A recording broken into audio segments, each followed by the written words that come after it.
السلام عليكم أيها الشعب اليوتيوبي العظيم. في إطار الأوضاع والظروف اللي كيعيشها العالم بصفة عامة والمغرب بصفة خاصة جراء هذا الوباء ديال كورونا، ارتئينا باش حتى حنا نديرو فيديو ونحاولوا نجيبوا المعلومة من المصدر ديالها، أي من الصين. هادشي علاش غادي نربطوا الاتصال مع واحد طالب أسترالي اللي كان في الصين لمدة ديال سنين وسنين، كان كيقرا اللغة الصينية، واللي الزوجة ديالو أيضا صينية. غيقربنا من الأوضاع في الصين ومن القرارات اللي اتخذت الحكومة الصينية، وكيفاش حتى الشعب الصيني غادي يتفاعل مع هذه القرارات اللي اتخذت الحكومة ديالو. هادشي كله غادي نشوفوه في واحد المقابلة اللي غادي نديروها معاه عبر سكايب.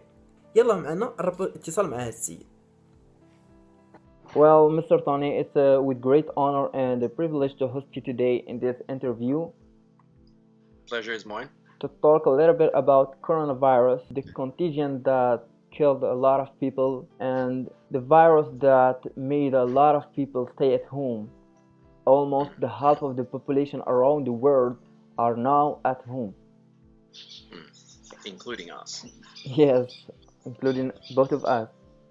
But first things first, let's start by introducing yourself to the viewers. Okay, so just a brief introduction. I am originally from Australia. I decided to go to China more than 7 years ago, back in 2013, to study the Chinese language. I was an international student. I was able to learn how to speak Chinese, 我现在可以说中文. Other than that, I fell in love with the country, continued to stay in China intermittently, so I'd come back and forth between Australia and China. And most recently, I've gotten married to a Hong Kong citizen, and I now have a 1-year-old child who is also a Hong Kong citizen. So that gives me more reason to stay in China until the most recent period of the coronavirus outbreak in China. That's good, Mr. Tony. So, Mr. Tony, I got some question for you today. And the first question about this virus. So let's go back to square one and talk a little bit about the first beginning of this virus in China. As you may know, there's a lot of stories about this virus. Let's start by the very first beginning of this virus in China, where and how it started. Okay, so from what I have heard, the coronavirus began in Wuhan. I think that's very well known around the world. From my personal experience being in Guangzhou at the time, we became aware of the virus around December 31st, 2019, when China declared to the World Health Organization that there is an unknown contagion in China. And then the next day, it became worldwide news, but it was still preliminary at that time. Not many people understood what it was about.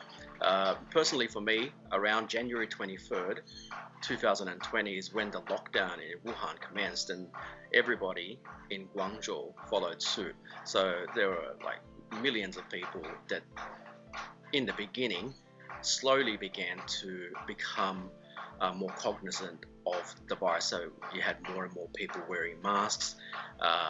The next day there will be a lot more, and then a day later everyone's wearing masks, and people, the government started to issue declarations for people to stay indoors, even though it was Guangzhou. And Chinese people are very Mr. Tony, let's talk a little bit about the actions that the government of China took once this virus started. The specific actions. Okay, so from my own experience in Guangzhou, I can only talk about that. So the actions that they took were the most visible actions they took were to have handheld temperature scanners at every location within China. So no matter where you went, even if you went to the bank, you went to a restaurant or a 7-Eleven convenience store, there was always someone behind the counter with a handheld temperature scanner to scan you for your temperature. And if you didn't do that, you weren't able to get money out or buy food or do any kind of daily activity for yourself. So it was a very stringent measure that they introduced. Another measure that they introduced was lockdowns in your own home and entry and exit permits. So I remember the day when my family were at home, and then the doorman from downstairs came and knocked on our door and gave us an entry permit into our house. We were only allowed two, so we joked how we're going to take the baby out because the baby is also a human being. But yeah, that was one of the more stricter measures that the Chinese government came out with. But our apartment itself Yeah. didn't enforce it very strictly. They only enforced it maybe for a day or two. I think people within the apartment started to complain about it, and then it magically disappeared, and people were just That's allowed to good. go in and out. That's good. Let's now talk about the population in China. How do they deal with these actions? How did they interact with these actions of the government of China?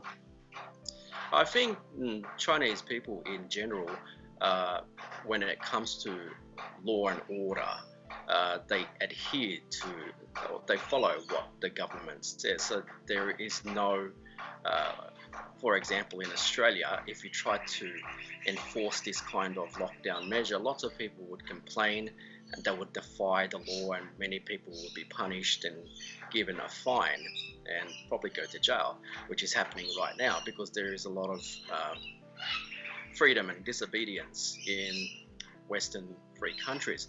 But Chinese people in general, they have followed this very, very well. They have the friends and family that were around me all adhere to the policy. There were people calling me up That's on good. WeChat and telling me you should stay indoors. We saw on your WeChat moments that you were outside, adhere to the policy. So everyone is pulling together in China, trying to effectively stay at home to stop transmission of the coronavirus.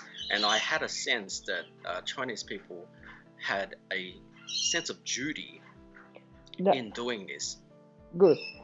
Do you want to say that the awareness of population in China helped the government to fight coronavirus? Oh, for sure.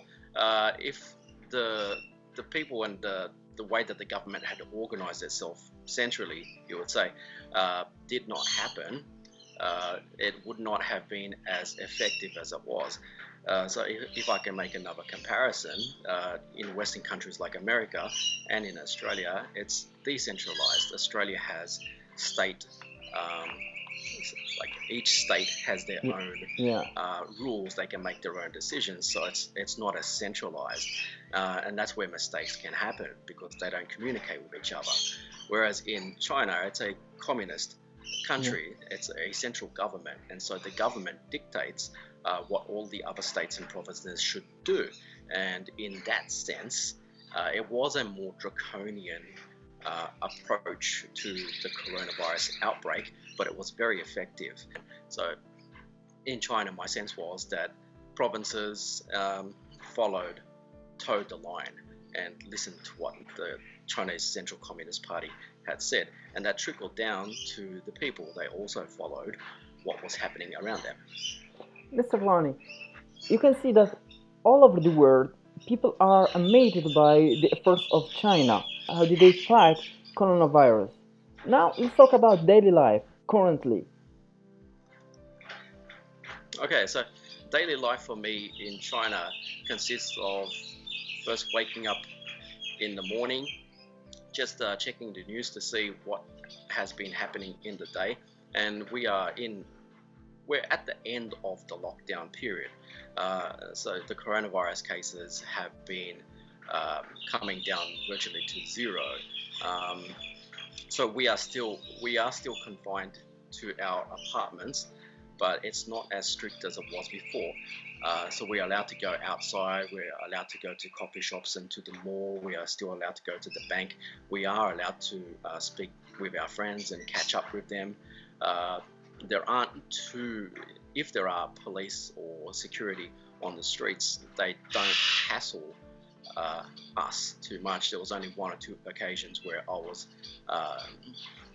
told what the measures are, so they give you advice, but there's no intervention per se into our daily lives. The most intervention that we get is from our own apartment complexes. Now, our apartment complex is sealed off in a way where only one entrance, the main entrance, is open.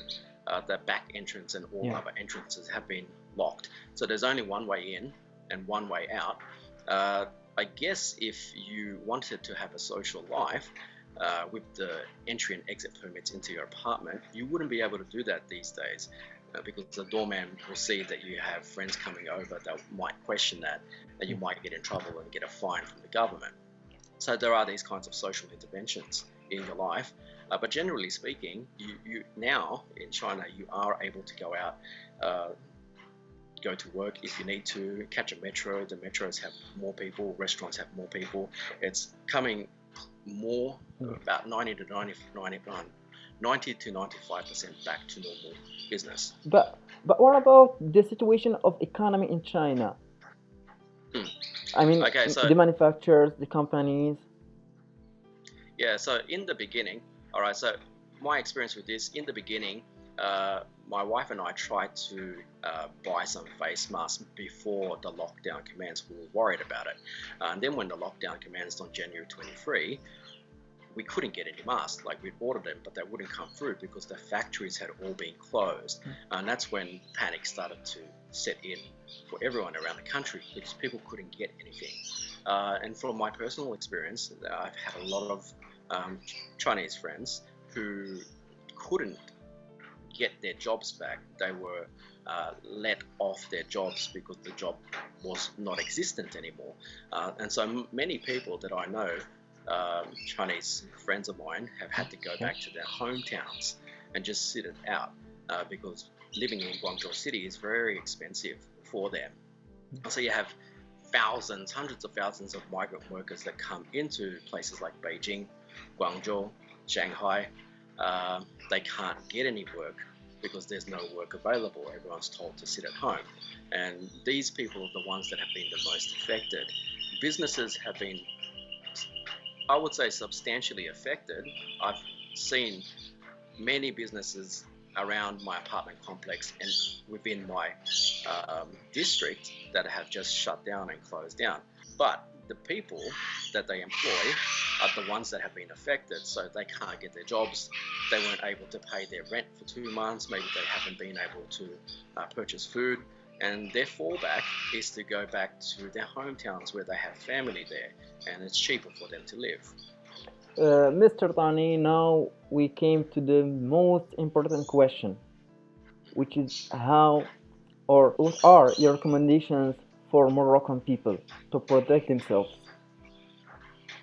Okay, so if the people of Morocco had not prepared themselves for the coronavirus until now, the most important information that I could give to the people of Morocco is to distance yourself from other people socially. So we have social distancing now of 1.5 meters. I would tell the people to try to stay away from train stations, metros, supermarkets, any place where there are a lot of people and you don't know if they're sick or not, to stay away from those areas to keep yourself safe and the people that you might be interacting with safe as well. Wash your hands, wear a face mask. That's very important. There's a lot of information going around that says the general public should not wear face masks, but I don't think that's accurate. There are still, face masks is an important countermeasure to try to minimize your impact that you will have on other people, and it's also a visible way for other people to see that you are serious about your own health and the health of other people. So it's a symbol. Sorry, Mr. Tani, there is a lot of people that they advise people to do not wear face mask. What do you think about that? Yeah, so if I would tell people just to trust their instincts. So if their instincts are telling them that they should do that, do that. If they feel that face masks should go to more important places like hospitals, medical facilities, then don't do that. But primarily, your own health should be considered first.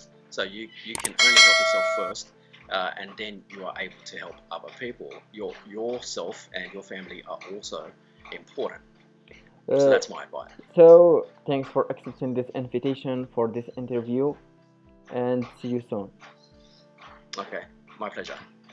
My wishes are with the Moroccan people at this time.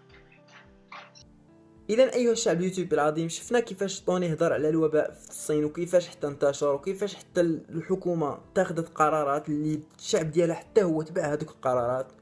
وشفنا كيفاش الشعب الصيني والوعي ديال الشعب الصيني كان واحد النقطه فاصله في التخطي ديال الصين لهذه الجائحه ولهذا الوباء. وحتى حنا قادرين اننا نتخطاو هذا الوباء، وقادرين اننا نتجاوزوا هذه المحنه الا درنا اليد في اليد، وكل واحد من جهتنا حاول ما امكن يوعي المحيط ديالو ويبقى في دارو، حيت البقاء في الدار حاليا هو السبيل الوحيد باش اننا نطوقوا هذا المرض، باش اننا نطوقوا هذا الفيروس وهذا الوباء. نبقاو في الدار ما خاصهاش تكون غير شعار، خاصها تكون شي حاجه اللي مآمن بها، حيت هي السبيل ديالنا البر الامان. نبقاو في الدار كنا من اجلك، من اجل والديك، من اجل اي واحد عزيز عليك، ومن اجل الوطن ديالك والامه ديالك بصفه عامه. اذا نبقاو في الدار. Bauf, da.